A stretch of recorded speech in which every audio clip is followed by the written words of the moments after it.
War in Heaven. Today we're going to see it. Stay tuned. Holy Spirit, come and refresh me. Holy Spirit, come.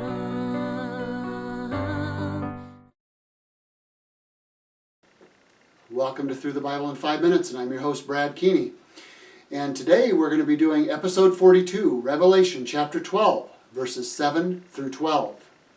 But before we get started, remember to like and share and subscribe. Send these out so we can get the word out for our simple, easy to understand, futuristic Revelation studies. We can't discuss everything in all detail, and we know there's some places people disagree, but we're just trying to get the word out, get people studying Revelation, thinking about it, get them saved, especially with the difficult times with which we live. Remember, there's 4 general categories, several subcategories as well, with which you can look at Revelation. And I'm going to put right up here the, actually be on this side, I think, the overview, which, it's not actually overview, it's more the introduction, which talks about the 4 different ways to look at Revelation. So I'll put that in there as well. There is an overview that kind of does a bird's eye view over Revelation as well. But again, this is episode 42, so these all kind of fit together, and we don't have time in our short, simplified studies to go through all the details. So I'd encourage you, if you don't understand something or whatever, look at the previous studies, and that will help you. So at any rate, let's get started. But before we get started, I wanted to mention also, we're going to see the term devil used and Satan used today. And I wanted to define too that the term devil means accuser in Greek. So remember, he's always accusing us. And a good place to look for that is Zechariah chapter 3, verse 1 and on. It talks about that. And we see how God deals with that and how he recommends we deal with it, I think. And remember, James chapter 4, verse 7 is also a good place to look.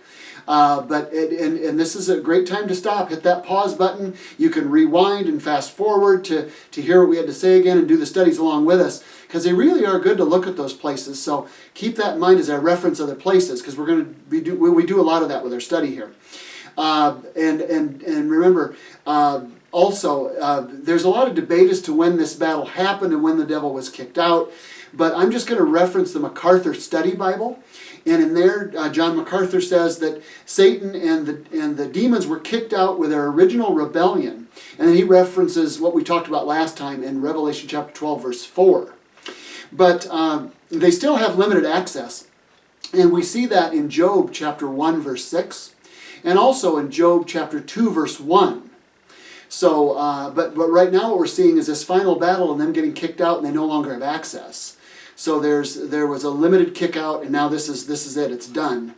Now another thing that we might want to mention here too, which is good, which the ESV Study Bible mentions this, and I thought this is good to bring up, and that is the ESV Study Bible says that many futurists believe that Michael's battle with Satan happens at the start of the Great Tribulation, or the time of trouble mentioned in Daniel chapter 12, verse 1.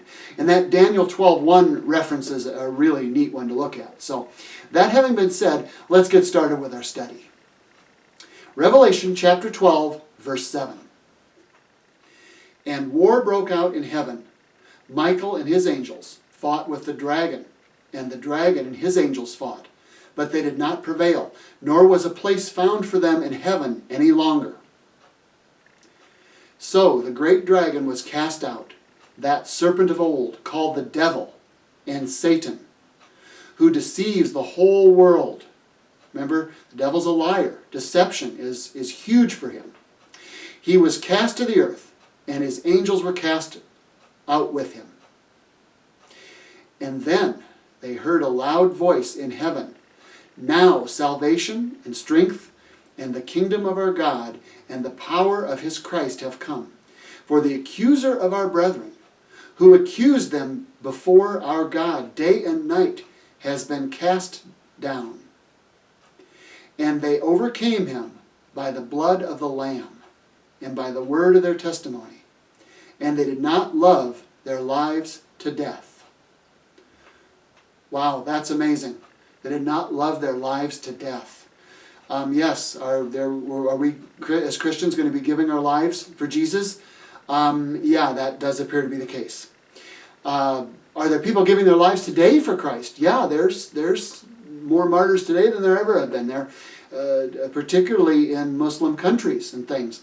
There's a lot of things going on now, and there's a micro picture of that too in our lives when we put off something we want to do for the sake of God, or when we deny ourselves to serve others. That's also a dying to yourself, so to speak. But there's going to be physical death. And Revelation 13:7, for example, talks about it. It's in Daniel. It's all over. That's not deniable. Christians are being killed for their faith right now, and Christians will be killed for their faith in the future even more. So how do we respond to this? Well, let's go to verse 12. Therefore, rejoice, O heavens, and you who dwell in them. Woe to the inhabitants of the earth and the sea, for the devil has come down to you, having great wrath, because he knows that he has a short time. Wow. So he knows his time is coming to an end. And things are getting pretty crazy. So stay tuned. We'll look forward to seeing what's going to happen next in episode 43 on Through the Bible in 5 Minutes. God bless and have a great day.